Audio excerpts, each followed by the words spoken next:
हमने मिलके ये आशियाना बनाया है। गुजरा जमाना फिर से लौट के आया है। मैं यूं ही नहीं पहुंचा यहां पर दोबारा गुरु, मुझे खींचकर आवाम का प्यार लेके आया है। ये शो है ही ऐसा, हिंदुस्तान का है, इसका मालिक भी हिंदुस्तान का हर एक नागरिक है। ये परमेश्वर ने, उस परमात्मा ने एक गुलदस्ता सजाया, उस गुलदस्ते की खुशबू पूरी दुनिया में फैली, कोई रोक नहीं सका, क्योंकि हुनर ऐसा था, मुंह से बोलता था। और गुरु, life is what happens when you are making other plans. तुम प्लान कुछ भी बनाओ, जहां ले जाना होता है ना, वो ताकत जो सृष्टि चलाती है ना, आपको खींच के वहां खड़ा कर देती है। जब सबसे पहले मैं एमपी बना 2004 में, तो दीपक धर मेरे पास आए, कह रहे पाजी ये बहुत जबरदस्त एक प्रोजेक्ट है, आप इसमें शामिल होइए। मुझे नहीं पता था कि ये इतना लंबा सिलसिला चलेगा। और अगर आप देखें,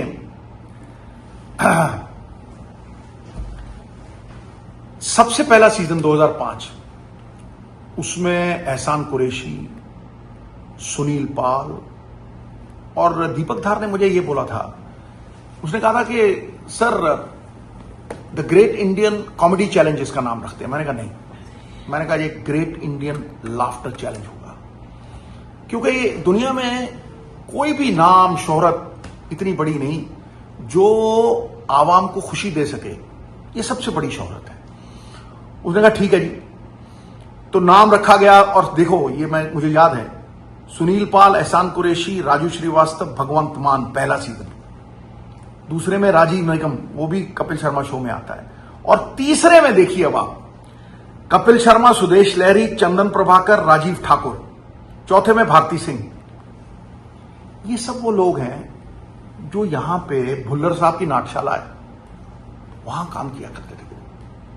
और हफ्ते में एक बार शो होता था, मैं कभी कभी जाता था, इनको देखता था, मैं हैरान रह जाता था। मैं कहता था यार इतनी बड़ी टैलेंट, मौका ही नहीं। जिस तरह से आईपीएल एक इतना बड़ा प्लेटफॉर्म है ना, ओवरनाइट हीरो बनाती है, उसी तरह से the great Indian laughter challenge 8 साल चला वो। शेखर सुमन साहब हुआ करते थे मेरे साथ। मतलब इतने हीरो प्रोड्यूस किए उसने। कपिल भी उसी में पूरा 1 साल चैंपियन बन के निकला। ऐसा नहीं था कपिल, थोड़ा प्लम। और अगर आप देखोगे ना फोटो, हैरान रह जाओगे। कपिल भी मतलब उम्र के साथ बेहतर होता चला गया। एक जीनियस की पहचान है कपिल।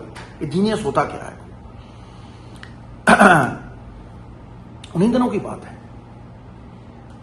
कि मुझे एक कैंसर पेशेंट का फोन आया।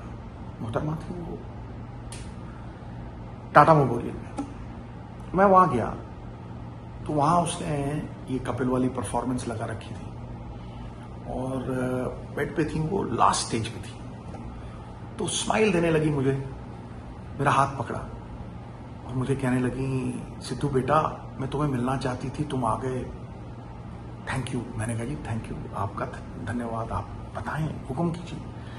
कहने लगी, आपने मेरी मौत बड़ी आसान कर दी। मेरा दर्द जो है ना, वो मुझे पता ही नहीं चला बेटा। तुम्हारा ये शो मैं बार बार देखती रहती हूं, मैं दर्द भूल जाती हूं। कमाल हो गई गुरु, अश्रु यूं आए आंखों, आज भी मेरे लोहे खड़े हो जाते हैं जब मैं ये बात कहता हूं। मैं हैरान रह गया, लोगों को इतने तनाव है गुरु। किसी को घर की टेंशन है, किसी को कर्जे की टेंशन है, किसी को नौकरी की टेंशन है, कोई बेचारा अंधाधुंध नौकरी तलाश कर रहा है। मतलब हर आदमी को, हर शख्स को कोई ना कोई टेंशन है। जब वो ये शो लगता है ना, अपने दुख तकलीफ भूल जाता है। उस वक्त मुझे एहसास हुआ कि भगवान ने कितना बड़ा जरिया बना दिया तुझे। और यही अरदास तो मैं करता था, बारंबार यही अरदास मैं करता था कि हे वाहिगुरु, हे महामाई पार्वती, मुझे जरिया बना अपनी गुडविल का, अपनी इच्छा शक्ति का, कि मैं अच्छाई का जरिया बन सकूं।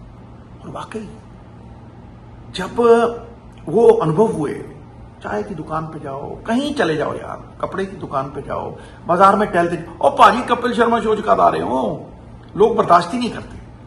लोग हिस्सा मानते हैं उसका, एक इंटेग्रल पार्ट मानते हैं। और हर बंदा एक इंटेग्रल पार्ट है और भगवान का सजाया हुआ है उस गुलदस्ते में। तो भाई वक्त गुजरता चला गया, हम सब बिछड़ गए, कपिल कॉमेडी सर्कस में चला गया और वहां पे भी उसने यही अवार्ड जीता। लेकिन वहां वो एक्सप्लॉइट होता था और उसकी अपनी एक पहचान नहीं थी।